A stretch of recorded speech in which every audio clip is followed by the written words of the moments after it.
the Elijah Iles house. It was built probably between 1834 and 1837. Elijah Iles built the house. It was his architect was a gentleman by the name of Ragu, who also designed the old state capitol here in Springfield. It's the oldest standing home. Of course, it was compared to a lot of cabins, one-room cabins that were in Springfield at that point. It was built on the south part of Springfield, which was pretty much the suburbs at that point, where it was now, which is considered part of the downtown.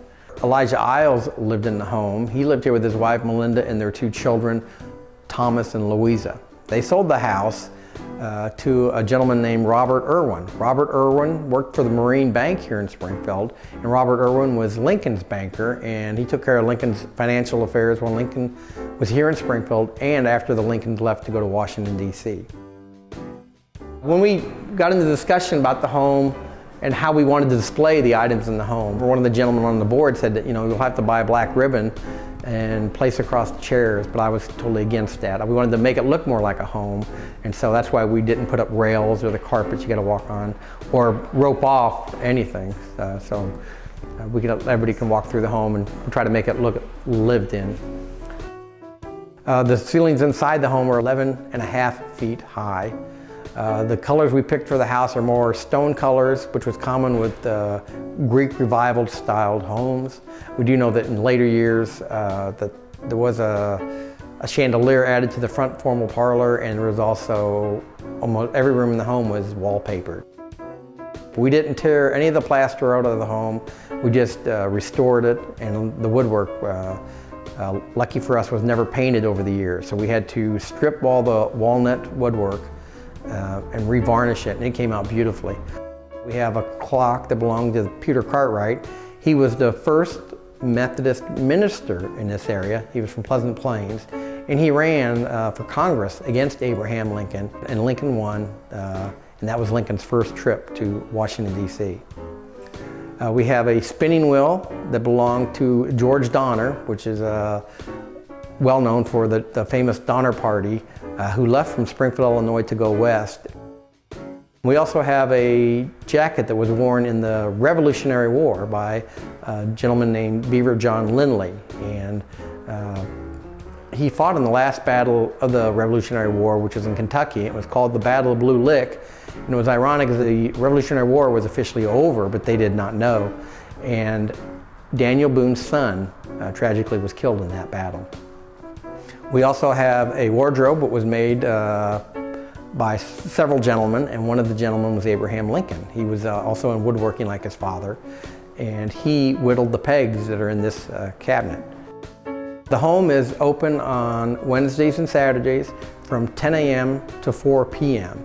And we also are open by appointment. You can call 652-1096.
The little medicine box, my brother acquired that at an antique. There was a little booklet, so whatever ailed you, you could look in the little booklet and it would tell you what medicines to mix together.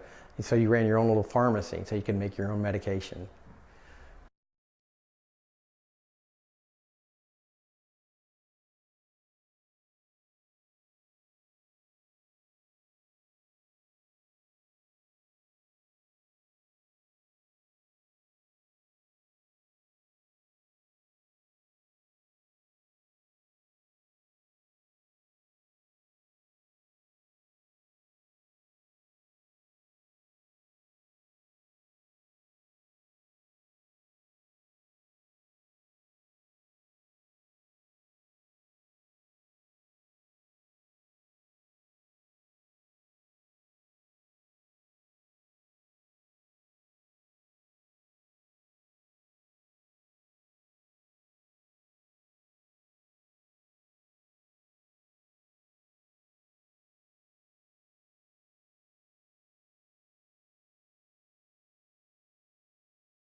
The furnishings belong to Dr. and Mrs. Floyd Behringer, which is my father. They're all out of the time period and would have been common to find in the 1840s.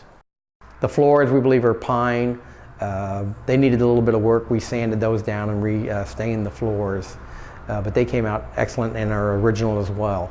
The windows on the front of the home are original. The windows on the back side of the home were in terrible shape and had rotted, so we had to replace those windows.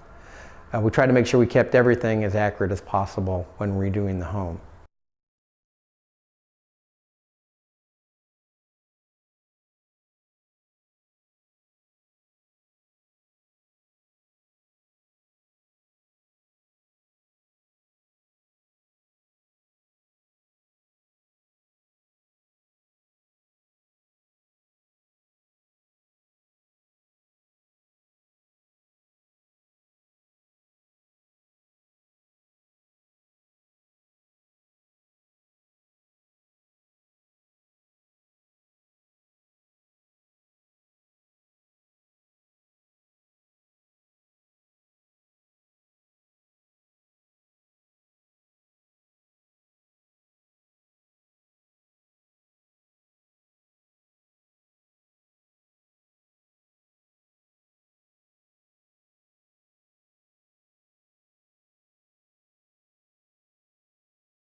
And then eventually it was acquired by the city of Springfield, and it was donated, or the Elijah Iles House Foundation was formed with the intent to restore the house and make it a city museum as we have today.